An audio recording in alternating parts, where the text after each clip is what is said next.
Hey, what up, y'all? So if you're watching this, you're entering into one of our programs. You're just started. You're in week one, and this is your Nutrition 101 video.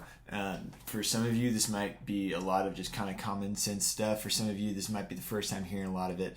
So really, in this video, I'm not going to get into like the nitty gritty of like counting macros, counting calories, supplements. That's more the things for a later date, and you'll see videos on that probably later on in your program. And this video is really more about giving you some fundamentals that if you're not doing, you should be doing when it comes to nutrition.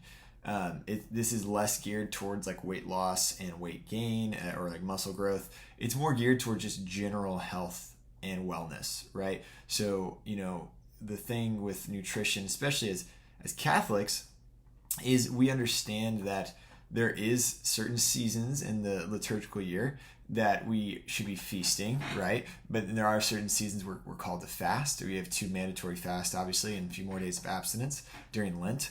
But this is really foundational insofar as you can apply this to any liturgical season. You can apply these rules and these principles to any point of your life, whether you are just starting your fitness journey, whether you've been doing it for years, maybe you're pregnant, maybe you're postpartum, maybe you're a dad, maybe you're a mom, maybe you're in high school, doesn't matter. And so I guess the first thing that it's so hard for so many people, but it's so important, is we have to get out of this box of thinking that there's such things as good foods and bad foods. Foods are amoral. They don't care about you. They're just, foods are just foods. They are what they are. The mindset shift that hopefully everybody makes going through our programs is this understanding of the fact that some foods are more nutrient dense and others are more calorie dense, right? It's a bit of a spectrum, right? You have to think of it in such a way as, what's the difference between a grilled made at home chicken breast or a KFC chicken breast, right? Well, there's some pretty significant differences. Even if it's the same amount of ounces of chicken breast, on the first one, a lot of good protein, not a lot of fat or no carbs, and it's very nutritionally dense. And the reason I say that is because it has a lot of macronutrients, namely protein, and not a lot of calories, right? So there's really very few calories. All the calories you're getting are from clean protein source of that first example of a grilled at-home chicken breast. Where on the other end of the spectrum, the KFC fried chicken breast, it's kind of doing this, right? Where, odds are it's not the best, the cleanest kind of meat. Odds are you're not getting near as much protein just from the source of meat. But also, even if you are getting a relatively same amount of protein, you're getting so many more calories with it from all the other stuff that's added to a deep fried meal. So, instead of this being protein, this being calories of that grilled chicken breast, it turns into this, right? And so that's kind of the spectrum to think about when it comes to nutrition. To the best of our abilities, we need to err on the side of nutrient-dense foods. And this is easier said than done. So another rule of thumb when it comes to finding foods for your diet, for your needs, maybe you're vegetarian, maybe you're vegan, maybe you eat everything, it doesn't really matter. This still applies. When you go to the grocery store, buy food that looks like food, right? So minimally processed whole foods as much as you possibly can. This is not the same as the whole food diet, right? Whole food diet, you can Google it and it's all these rules and restrictions. That's not what I'm saying. Just to the best of your ability, buy foods that look like foods when you buy them. So things like fruits and vegetables, they look like food at the grocery store. You see them and it says, wow, that looks like something I can eat. Same with like the meat sections, even the dairy sections, right? Eggs, they look like eggs, you can eat them. What I'm talking about is avoiding things that come in boxes, right? So if it comes in a box, odds are it has been processed to a greater or lesser degree. Now, even in that category, there's some things that can be nutrient dense and in a box. Think like a whole wheat, pasta, or a whole wheat or brown rice, right? That would still fall on the nutrient dense side of things. But we know, and intuitively, that if it comes in a box or a bag, odds are it's been processed So it's gone through some kind of process taken from the natural way it was made or grown and processed in such a way to make it more palatable, right? And this is the big difference between even like white rice and brown rice, right? The biggest difference between white rice and brown rice is that white rice has been processed. What's the process? The process is extracting a lot of the fiber out of the rice, making it white instead of brown. And so it's more palatable, right? It's not that it's become worse for you, but it is less nutritionally dense because a lot of the fiber and some of the micronutrients have been removed to make it more highly palatable, right? Those highly palatable foods, things like chips, cereals, fruit snacks, granola bars, all these kind of things, they've been processed in such a way to make you eat them easily, for them to fire your brain, say, wow, that has a lot of nutrients in it, a lot of calories in it for energy, and it makes you want to come back for more, right?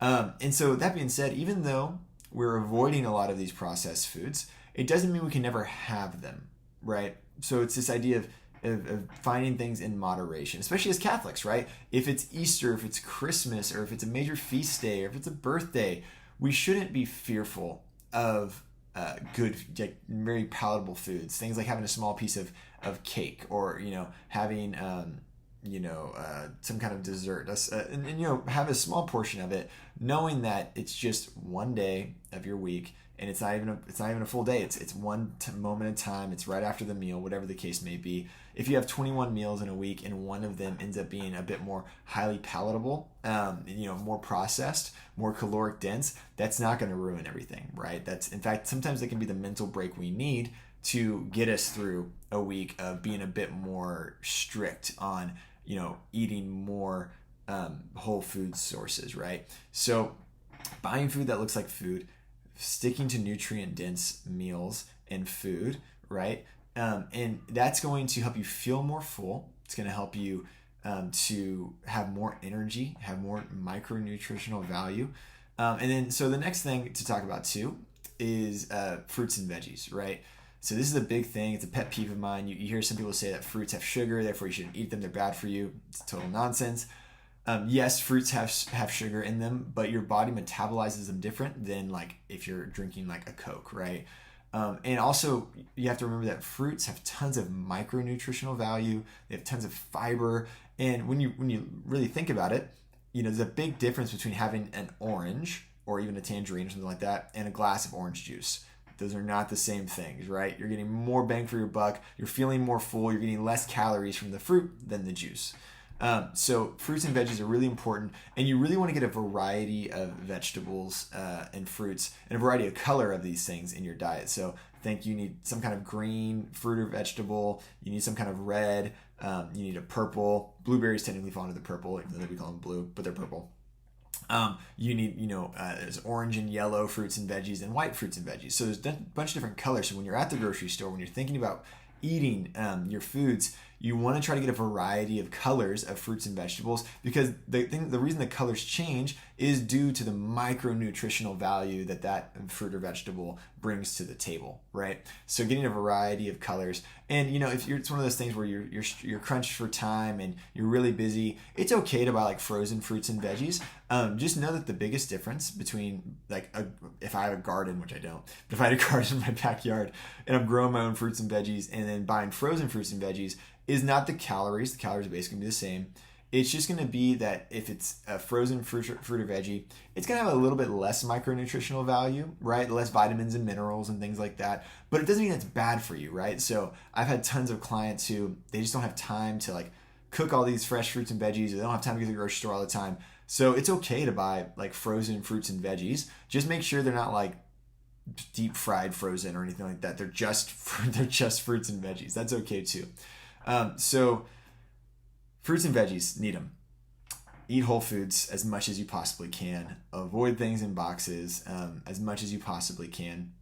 And the last kind of basic nutritional thing that you got to start doing is you got to start eating more protein. This is huge. We're going to have another video later on about counting macros, getting into the proteins, fats, and carbs and all these kind of things. But just as a rule of thumb, odds are you might be protein deficient. Most Americans are. Most people are.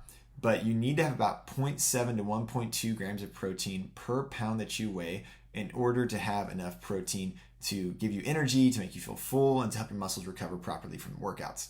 So what does that mean? Well, if you weigh 100 pounds, which odds are nobody watching this weighs 100 pounds, but easy math, that means you're having at least 70 grams of protein a day, right? 70 to 120 grams of protein a day. So if you weigh 200 pounds, it's 140 grams of protein a day at minimum. That's a lot of protein. And we're going to get into supplements and when should you do protein shakes later on down the road. But just know that one chicken breast is approximately 40 to 45 grams of protein, right? And so when you think about it, even if you have 3 chicken breasts, that's 120, 130 grams of protein. And odds are you don't have a whole chicken breast at every meal. So we need to find ways to get protein into every meal, having protein for snack, and really focusing on protein, especially as you're beginning this workout program. So every meal, have protein in it, right? So breakfast, you're having maybe a couple of eggs and a ton of egg whites, right? Or maybe you're having some very, very lean, super low fat, like turkey sausage or something like that. And for lunches, you're not just having deli meats. You're not just having, whatever, like just one slice of turkey. You're having protein, and hopefully you're meal prepping maybe, or you're cooking dinner, and you have leftovers from a very protein heavy dinner. So you need to have protein at lunch, and you need to have protein at dinner. And even potentially even a fourth meal throughout the day of just protein. And obviously protein shakes can be a great way to get supplemental protein. We'll talk about that more in detail later on, but just know you can consume about 80 grams of protein. Most people can consume about 80 grams of protein in a day from supplemental protein sources, protein shakes. And that tends to be okay. It tends to not give people any kind of stomach issues or anything like that. So, but there is differences in the quality of protein, which we're going to talk about in a later video. You can always, reach out to me if you have questions about protein. And so know that, if you have protein in every meal plus, 80 grams of protein shakes throughout the day, odds are you're going to get to the protein you need. Just making sure the protein shakes are good and not just junk, right? There's a lot of junk out there, so you don't want that. So as you're beginning this program, nutritional kind of goals, nutritional things you got to fight for. Eat minimally processed whole foods as much as you can. Avoid buying things in boxes, obviously, unless it's like brown rice or like whole wheat pasta or something like that. Eat a lot of fruits and veggies and get a lot of different colors every single day as much as you can. And then lastly, focus on protein. Get your protein in, get it in, like force yourself to eat it. I tell a lot of my clients, if you're not like shaking your fist at my imaginary face at the end of the day because you're so sick of protein, odds are you're not eating enough. Right? So think on that spectrum of nutrient dense, calorie dense. We want to hang out over here. We don't want to be over here. But it's one of those things where also it's a feast day, if it's a holiday, if it's a birthday, it's okay to have something yummy every once in a while. It's not the end of the world. We shouldn't fear food. We shouldn't fear the caloric dense food because it's just there. It can be hard. It's easier said than done. But finding this balance is a great first step, and keeping these things in the forefront of your mind as well. So nutritional goals, you got them. Now you just got to do it. It's easier said than done, I know, but you have your nutrition goals as you start this program. So whatever program you're doing, I'm excited you're here. I'm excited you're joining HyperFit, and got to endure the fire, y'all. That's what it's all about. God bless.